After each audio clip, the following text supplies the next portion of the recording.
नमस्ते, रेखा सिंह। हम आप सबको कजरी का गीत सुनाएंगे। और नई दुल्हन आई रहती है, उसका पति परदेश गया रहता है।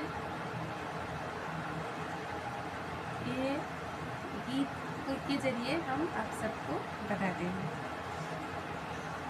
हमें निंदिया नया वे पिया रात में, तू तो है विदेश में ना। हमें निंदिया नया वे पिया रात में, तू तो है विदेश में ना।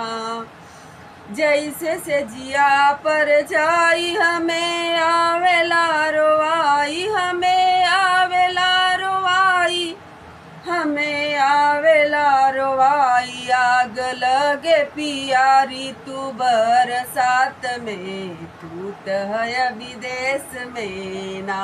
आग लगे पियारी तू बरसात में, तू तो है विदेश में ना। हमें निंदिया न आवे पिया रात में, तू तो है विदेश में ना।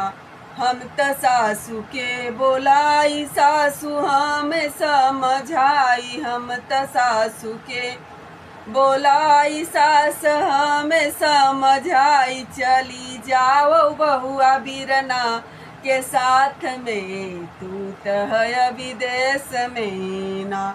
चली जाओ बहुआ बिरना के साथ में, तू तो विदेश में ना।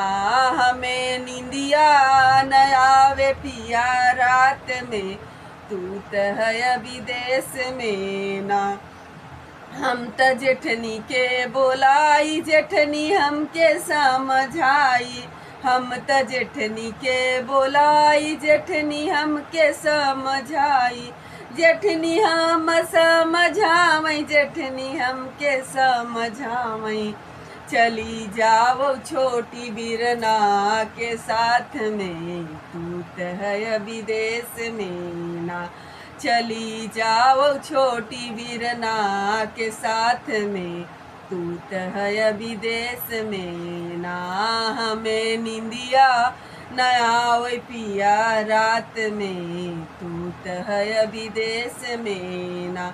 ननद देवर मुस्काई, धीरे धीरे बतलाई।